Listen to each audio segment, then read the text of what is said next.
चांदी की चम्मच लेकर और शादी भी की एक उससे भी बड़े घर में सोने की चम्मच मुंह में लेकर। उसे मेहनत करने का शौक नहीं था, एक शौक था वो भी घटिया शायरी करने का। उसकी हर बात शायराना ही होती थी।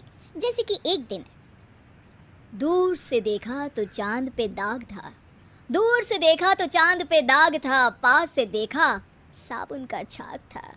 ठोको ताली। अरे ऐसी शायरी करोगे तो ताली तो पता नहीं, कोई तुमको ही ठोक देगा। शायरी वो बिल्ली है जो किसी का भी रास्ता रोक दे, और क्या मैं किल हूँ जो कोई मुझे ठोक दे।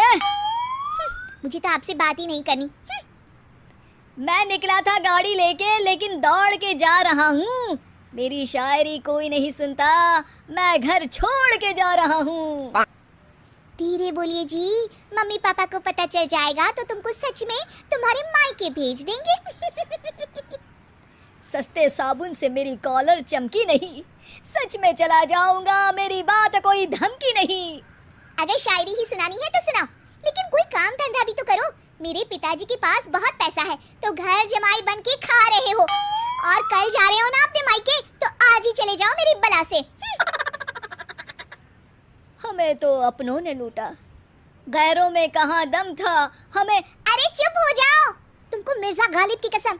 अरे जाना है तो जाओ, लेकिन पहले मेरे मम्मी पापा से मिलकर जाओ, वरना वो क्या सोचेंगे। लेकिन विकी अकेले ही अपनी कार लेकर अपने मायके यानी कि अपने खुद के घर पहुंच जाता है। अरे बेटा, तू अचानक, बहू कैसी है? अरे माँ, बहू तो बिल्कुल बदल गई है, मुर्गी हाथ से निकल गई है। अरे क्या हुआ बेटा? उसकी आती नहीं है, मेरी जाती नहीं है, मैं करता हूँ शायरी, उसे भाती नहीं है। मेरे पास उसका फोन आया था बेटा, सही कह रही है वो, तुमको काम करना चाहिए तभी तो इज्जत मिलेगी। घर जमाई बन के सास ससुर के पैसों पर कब तक ऐश उड़ाते रहोगे? मेरी जिंदगी में हर तरफ से उंगली हो रही है, फोन पर मेरी चुगली हो रही है। अरे चुगली नहीं कर रही थी बहू, वो तेरा भला चाहती है बेटा। सूखे हुए कपड़े को भी गीला कह रहे हैं लोग, चुगली करने को मेरा भला कह रहे हैं लोग। ठोको ताली। ये सुन के माँ अपने हाथ से अपना सर पीट लेती है। अरे माँ, ताली की जगह माथा क्यों ठोक रही हो?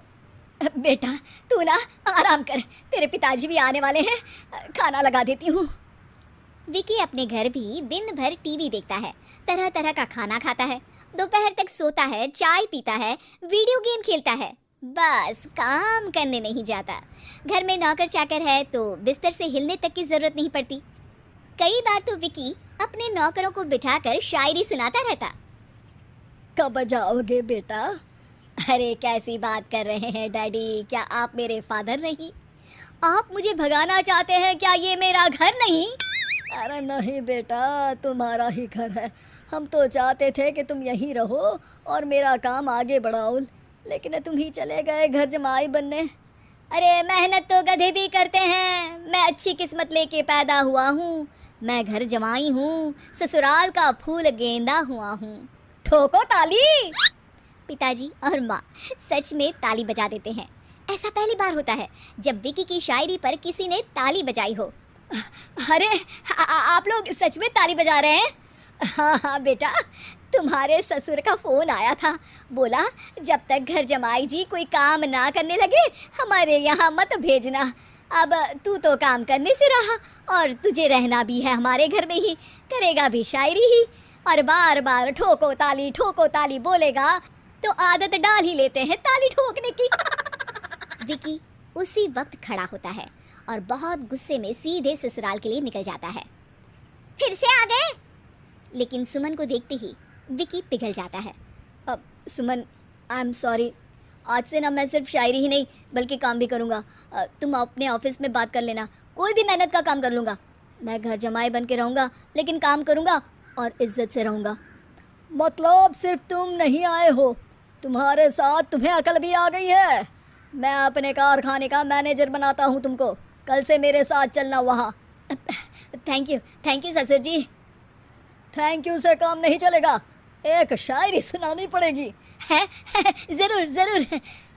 ससुर के पास पैसा होते भी मेहनत जिसको भाई है, वही सच्चा दामाद है, वही अच्छा घर जमाई है। ठोको ताली। सब विकी की शायरी पर ताली ठोक देते हैं। शिक्षा, जब किस्मत आपको बहुत सारा दे दे तो उसकी कद्र करनी चाहिए और मेहनत करना कभी नहीं भूलना चाहिए।